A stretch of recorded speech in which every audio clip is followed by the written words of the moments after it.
లోనికి రండి.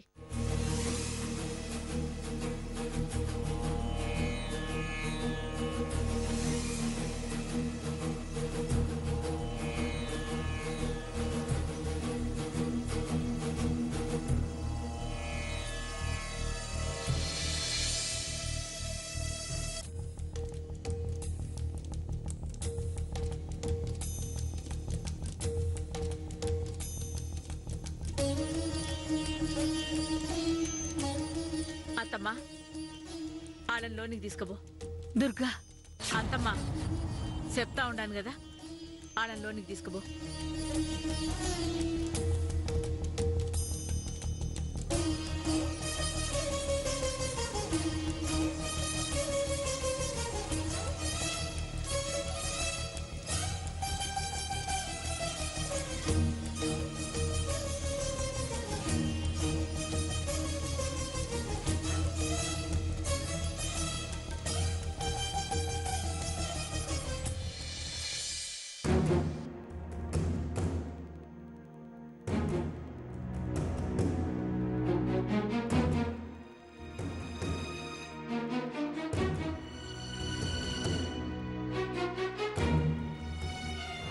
మా ఇంటి మనిషిగా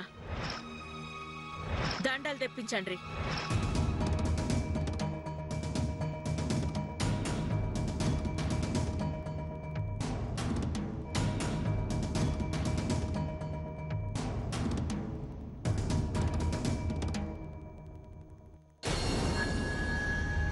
పద్మావతి, ఏంది బట్టలని గట్లా సర్దుతున్నావు?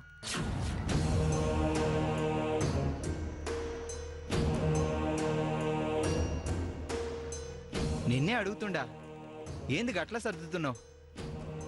అలా ప్రశ్నిస్తూ కాలం వృధా చేసే బదులు నువ్వు సర్దొచ్చుగా. త్వరగా బయలుదేరదాం. బయలుదేరడమా? బయలుదేరుడేంది? యాడికి? మీ ఇంటికి వెళ్తున్నావా? వెళ్తున్నావా కాదు, వెళ్తున్నాం. ఇంత హఠాత్తుగా మీ ఇంటికి ఎందుకు? మనం వెళ్తుంది మా ఇంటికి కాదు, మన ఇంటికి. మన ఇంటికా? అంటే మనిల్లు అంటే అర్థం కాదా? మన ఇంటికి అంటే నా మెట్టినింటికి. అమ్మ మాట కాదని మళ్ళీ ఆ ఇంటికి వెళ్ళడమా? ఏ, ఎందుకు వెళ్ళకూడదు? ఎలా వెళ్తాం పద్మావతి? అమ్మ మనల్ని ఇంటికి రమ్మని పిలవాలి కదా.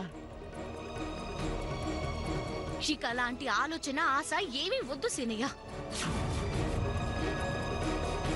అది మనిల్లు, మనం వెళ్తున్నాం అంతే.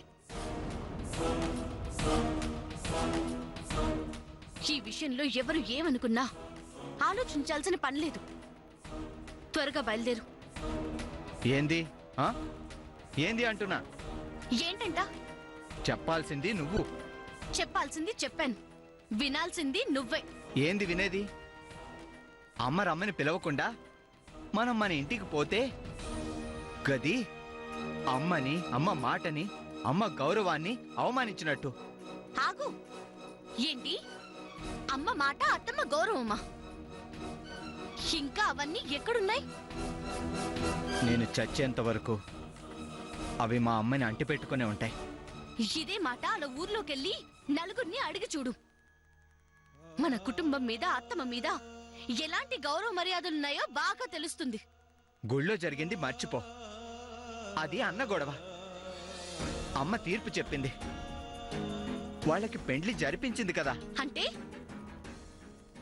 ఇంట్లో లక్ష్మీదేవి లాంటి సంజక్క ఒక బిడ్డతో సహా ఉంటే ఇప్పుడు కొత్తగా మీ అన్నయ్యకి ఇంకో పెళ్లి చేస్తుందా అత్తమ్మ? అత్తమ్మ చేసిన పని బాగుందా? అక్కడ అంతమందిలో యాదగిరి అన్న తప్పు చేశాడని రుజువైంది కదా. ఏంటి ఏంటి రుజువైంది? ఎచ్చాల కోట అతను చెప్పడం, ఊళ్ళో చూసిన వాళ్ళు చెప్పడం, పిల్లాడు కూడా సాక్ష్యం చెప్పడం చూసావు కదా. అంటే వాళ్ళ సాక్ష్యాలతో ఒక పచ్చని కాపురాన్ని నిలువులా కూల్చేస్తారా ఎవరైనా? పక్షులు కూడా తన పిల్లల జోలికి ఎవరైనా వస్తే ఊరుకోవు. అలాంటిది మన అత్తమ్మ ఎవరో ఒక ఆడది ఆ మైథిలి చెప్పిందని, ఎవరో నలుగురు సాక్ష్యాలు చెప్పారని యాదగిరి బావకి ఆ మైథిలికి ఊరందరి ముందు అలా పెళ్లి జరిపిస్తుందా? అసలు అసలు అది పెళ్ళని ఎవరైనా అంటారా? యాదగిరి బావగారిని ఆ మైథిలికి కట్టబెట్టడం వల్ల సంజక్క జీవితం ఏమవుతుంది? తన బిడ్డ రుక్కు ఏమవుతుంది? కనీసం ఒక్క క్షణం అత్తమ్మ ఆలోచించాల్సిన అవసరం లేదా?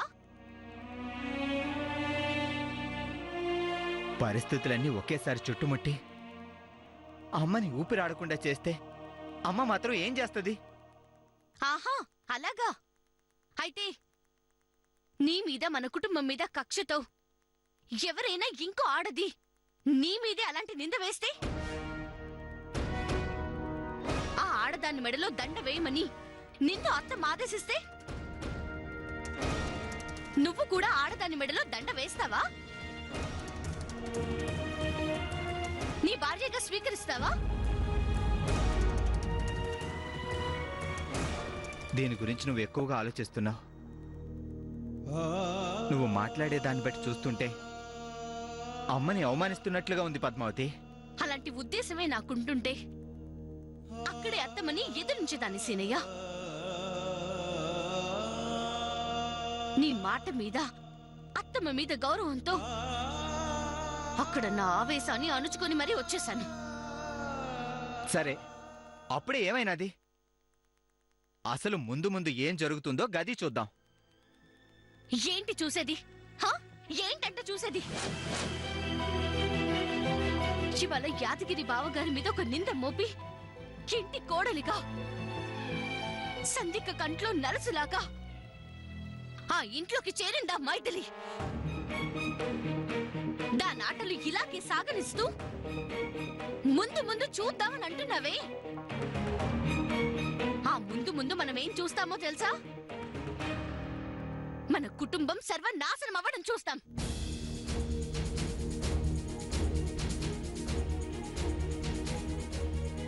నిజంగా ఆ పరిస్థితి వస్తే, ఆ మైథిలికి గట్లాంటి దురాలోచనే ఉంటే గదంతా గా మైసమ్మ తల్లే చూసుకుంటది. మనం ఎలా పడితే అలా చేసేద్దాం, ఎవరిని పడితే వాళ్ళని ఇంట్లోకి రానిద్దాం అని మీకు మీరు అనుకుని మీ మనసుకి తోచినట్టు చేస్తూ ఉండండి. ఆ మైసమ్మ తల్లొచ్చి కాపాడుతుంది. పద్మావతి, ఇప్పుడు ఏదో జరిగిపోయింది, వెంటనే ఇంకోటేదో చేయాలని నీ ఆలోచన మంచిది కాదు. వెంటనే ఏదో ఒకటి చేయకపోతే ఇంకెప్పుడు చేస్తావు? ఇల్లంతా మంటల్లో తగలబడిపోతుంటే చూస్తూ ఊరుకొని అంతా బూడిదయ్యాక నీళ్లు పోస్తావా? తప్పు సీనయ్య, నీ ఆలోచన తప్పు. మనం బయటున్నా అది మన ఇల్లు, మన అత్తమ్మ మన బామ్మ వాళ్ళంతా మన వాళ్ళు. మనం ఏమాత్రం ఆలస్యం చేసినా ఆ మైథిలి మన వాళ్ళని నడి వీధిలోకి గెంటేస్తుంది. అలా చేస్తుంటే చూస్తూ ఊరుకోవడానికి నేనేం పిచ్చోని కాదు. అక్కడ అత్తమ్మ వాళ్ళని దండలు మార్చుకోమని చెప్తుంటే ఏమీ మాట్లాడి నువ్వు రేపు వాళ్ళు వీధిని పడితే అప్పుడు ఆ మైథిలిని ఏం చేస్తావు చెప్పు. పద్మావతి, నేను చెప్పేది విను. ఏ విషయంలోనైనా వింటాను, కానీ ఈ విషయంలో మాత్రం వినను. మనం కూడా మన ఇంటికి వెళ్తున్నాం, అక్కడే ఉంటున్నాం. ఆ మైథిలిని ఒక కంట కనిపెడదాం, దానికి బుద్ధి చెప్పాలి, అంతే. అలా వెళ్ళడానికి వీల్లేదు. వెళ్ళి తీరాలి.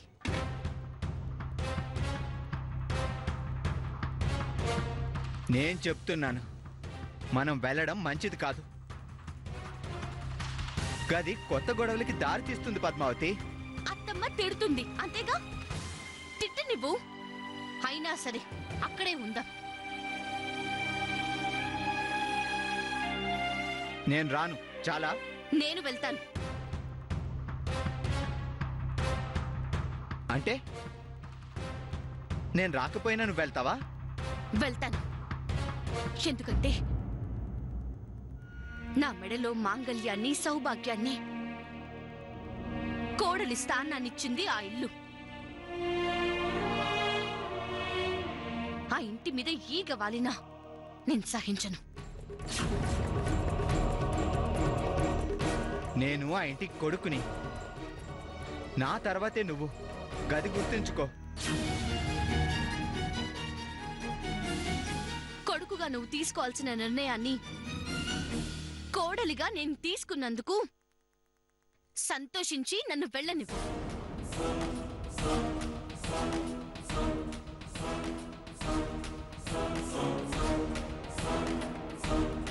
పద్మావతి ఆగు.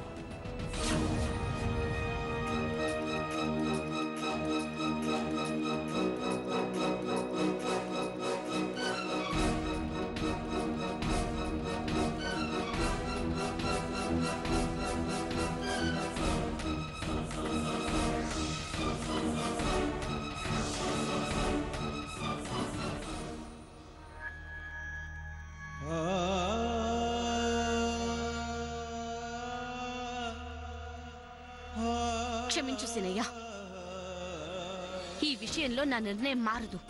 పద్మావతి, నేను చెప్తున్నాను ఆగు. పదే పదే నన్నిలా ఆగమని అనొద్దు. నేను ఆగను. ఆగాలి. ఆగను. ఆగకపోతే మన ప్రేమ మీద, మన పెండ్లి మీద ఒట్టే.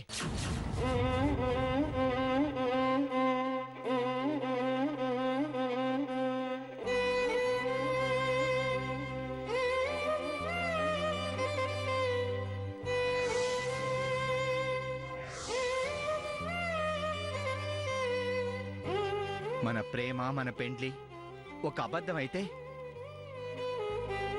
వాటికి ఏమాత్రం విలువ లేదని నువ్వు భావిస్తే వెళ్ళు.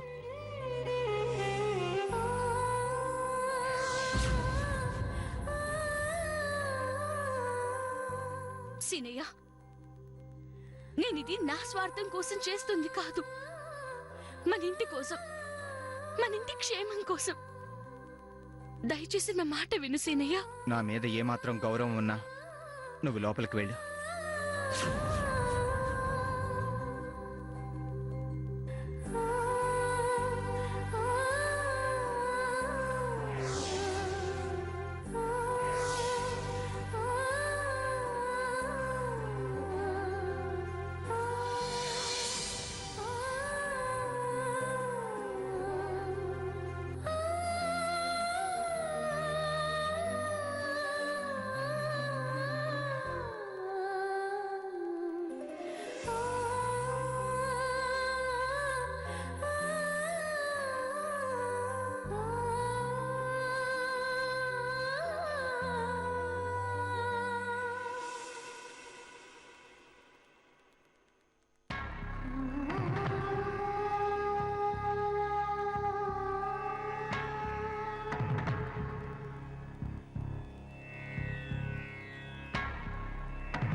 అత్తమ్మా, నా గురించి మీరేమనుకుంటున్నారో తెలుసుకోవచ్చా? అంటే మంచిగానా చెడుగానా? నేను ఏ రకంగా అనుకుంటానో ఇన్నేళ్లుగా ఈ ఇంట్లో కోడలుగా ఉంటున్నా నీకు తెలియదా? వివరంగా చెప్తే బాగుంటుంది అత్తమ్మా. చెడుగా మాత్రం అనుకోను. అనుకోవడం లేదు, అనుకోను కూడా. మరలాంటప్పుడు నా విషయంలో ఎందుకు అలా చేశారు? నీ విషయంలో నేనేం చేసినాను? మీ అబ్బాయి విషయంలో మీరు తీసుకున్న నిర్ణయంతో నా జీవితం ముడిపడి ఉంది కదా అత్తమ్మా. ఇప్పుడు నీకేం నష్టం కలిగినది? ఒక ఆడది తన భర్త తనకే సొంతం కావాలని, తనకే అంకితం కావాలని కోరుకుంటుంది. అలాంటిది ఇంకో ఆడదానితో కలిసి తన భర్తని పంచుకోవాల్సి రావటం నాకు జరిగిన నష్టమే కదత్తమ్మా. ఆ మైథిలి పంచాయతీలో ఎంత గొడవ చేసిందో ఎంత ఏడ్చిందో నాకు తెలీదు. ఏం ఆలోచించి మీరు అలాంటి నిర్ణయం తీసుకున్నారో కానీ ఒక ఆడదానికి న్యాయం చేస్తున్నానని ఆలోచించిన మీరు మీ కోడలికి అన్యాయం జరుగుతుందని ఆలోచించలేకపోయారా అత్తమ్మ? అసలు అసలు నేను చేసిన తప్పేంటి? ఆ మైథిలి చేసిన ఒప్పేంటి? ఒకవేళ మైథిలిది ఒప్పు అని మీకు అనిపిస్తే దయచేసి నేను చేసిన తప్పేంటో చెప్పండి అత్తమ్మా. ఈ ఇంటి కోడలిగా వచ్చినప్పటి నుంచి నువ్వు ఆ తప్పు చేశావు అని నా తప్పు ఒక్కటి చూపించండి అత్తమ్మా. నేను నా భర్తని ఆ మైథిలికే పూర్తిగా వదిలేసి వెళ్ళిపోతాను. అంతేకాని నా భర్తని ఇంకొక ఆడదానితో కలిసి నేను పంచుకోలేను. నువ్వు అనవసరంగా ఆవేశపడతా ఉండవు. ఇంకా నేను మౌనంగా ఉండాలనంటారా? అలా ఏ ఆడదైనా ఉండగలదో చెప్పండి. సంధ్య, ఒక మాట చెప్తాను, యాదుంచుకో. కిటికీ తలుపులు మూసినంత మాత్రాన పగలు రాత్రి కాదు. గట్లనే తలుపులు తెరిచుంచినంత మాత్రాన రాత్రి పగలు కాదు కదా. గట్టనే జీవితం అనే ప్రయాణంలో వెలుగు చీకటి రెండూ వస్తూ ఉంటాయి. వెలుగు తర్వాత చీకటి తర్వాత వెలుగు ఎట్లా వస్తూ ఉంటాయో గిసొంటివి కూడా అంతే. అలాగని కోరి జీవితంలోకి చీకటిని ఎవరు ఆహ్వానించరు కదత్తమ్మా. ప్రస్తుతం జరిగిన దాంట్లో నేను ఈ నిర్ణయం ఎందుకు తీసుకోవాల్సి వచ్చిందో గది నాకు మాత్రమే తెలుసు. కానీ ఇప్పుడు నేను అది బయటికి చెప్పే స్థితిలో లేను. అంటే నీ గతి ఇంతే, అనుభవించు అంటారా? గట్లనడం లేదు. మరి మీరు చెప్తున్న దానికి అర్థం? కొంతకాలం ఓపిక పట్టమంటా ఉండాను. బావుందత్తమ్మా. పక్కలో బల్లెం పెట్టి భయపడకు అన్నట్లుంది. నీకు గంతే అర్థమైతే నేనేం చేయలేను. నీ దగ్గర చెప్పుకునే ప్రయోజనం లేదనేగా ప్రతి క్షణం రామా రామా అంటూ రాముణ్ణి కీర్తించే గొప్ప మీద ఆ రాముడే కాలు వేస్తే నేనింకెవరికి చెప్పుకోను రామా అని మొత్తుకుందట కప్ప. అలా నా పుట్టింటి నుంచి తల్లి తండ్రి దైవం అన్నీ మీరే అనుకొని వచ్చిన నా విషయంలో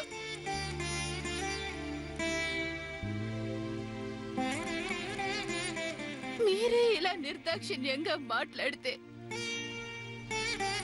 ఇక నేనేం చేయాలి? ఎవరితో నా గోడు చెప్పుకోవాలత్తమ్మా? చెప్పండి అత్తమ్మా.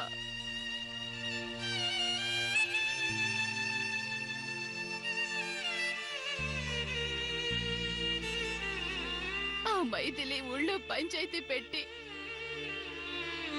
తనకు అన్యాయం జరిగిందని ఏడిస్తే ఆ ఆడదాని కన్నీరు చూడలేక మీ కోడలిగా అంగీకరించారు. నేను ఆడదాన్నేగా. నేను అలా అందరి ముందు ఏడిస్తే అప్పుడు నాకు ఏ రకంగా న్యాయం చేయగలుగుతారు? ఈనాడు మీ ముందు ఇలా నిలబడి మాట్లాడని నేను ఇవాళ ఇంతలా మాట్లాడుతున్నానంటే అది నా పొగరు కాదు, మీ మీద గౌరవం తరిగి కాదు.